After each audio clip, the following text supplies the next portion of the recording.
Heat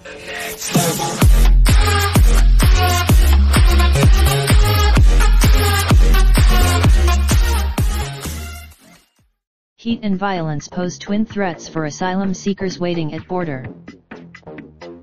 Mexicali, Mexico. It wasn't even May before thermometers hit 100 degrees in this Mexican border city. Tanya was washing, but the throbbing pain and nausea wouldn't go away, and she fainted. She was taken to where? Tanya and her family are among thousands of Central Americans living in uncertainty in Mexican border cities as a result of Trump administration policies that require migrants to wait out. In Mexicali, a sprawling industrial metropolis of more than 750,000 people, the fragile ecosystem of shelters is strained. Some operators, historically, migrants in Mexicali make their way to coastal Tijuana this time of year in a search of more tolerable temperatures. Many, but choosing to wait out their asylum cases in Tijuana, across the border from San Diego, comes with menace of its own saturated shelters and a vicious criminal element that fueled last year. Tanya's fiancé worked as a night guard in a gated community while they were in Mexicali, and saved enough money for the family to rent a room in a private home when they got to Tijuana. But the money won't last people. Tanya says she is trying to observe U.S. protocol in her quest for asylum but can't help feeling she's been penalized for following the rules. Her name has been Tanya and her daughters left their home in the highlands of Guatemala in January. She said they fled. At Mexico's southern border, they spent months at a detention camp waiting for a humanitarian visa that would allow them to make their way north. Hearing about the date, it was then mid-April. The U.S. border, the Trump administration, hoping to deter the surging tide of Central American migrants seeking asylum, has instituted an array of policies making it more arduous to file claims.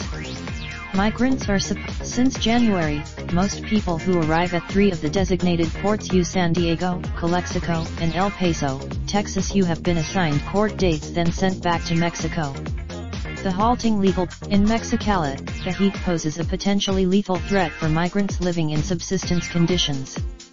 Summer temperature, pre-existing conditions such as heart, kidney, and liver disease can be exacerbated by heat, said Rupa Basu, chief of the Air and Climate Epidemiology section at the California Environmental Protection Agency. For vulnerable groups, people often talk about heat waves, said David Hondula, a climate expert at Arizona State University, but in the arid Southwest, it's a chronic, seasonal hazard that's just better or worse at different times, much like wildfire. Many asylum seekers aren't used to the heat. They come from city. Even in early spring, Tanya and her family were shocked by the intensity of the heat, one of many health concerns that surfaced in Mexicali. Before Tanya fainted, known for its work in war zones and humanitarian crises, Doctors Without Borders set up shop in Mexicali in April for a 3-month trial run.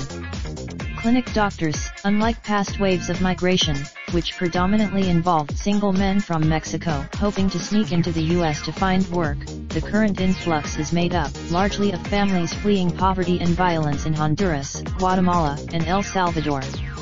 The majority most of the families crossing via these remote routes seek out Border Patrol agents and request asylum. After brief stays, by contrast, the families following the rules and crossing at the designated ports of entry can face months-long waits on the Mexican side of the border. Kelly Overton is the founder of a charity group providing food and travel support to migrants living in the Mexican shelters. Overton said he and anyone. Claudia, a Guatemalan mother of 3, spent nearly 2 months in Mexicali, first waiting to request asylum and then waiting for her initial hearing. She passed the date. In early May, Claudia and her children made their way to Tijuana with the help of Border Kindness. She was determined. Jeremy Slack, an ethnographer at the University of Texas at El Paso who studies border security, said the long waits at the border put migrants at greater risk of violence.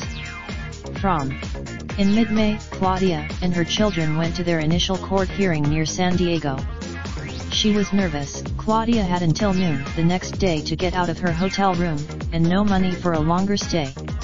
She couldn't find. Early the next morning, she set off with more than a dozen other returnees. they would cross the board. This story was produced by Kun, which publishes, an editorially independent service of the Kun is not affiliate. Follow on end. Raindrop, drop top, smoking, no cooking the hot pot. Fucking on your bitch, yeah, that. Looking up, open the park.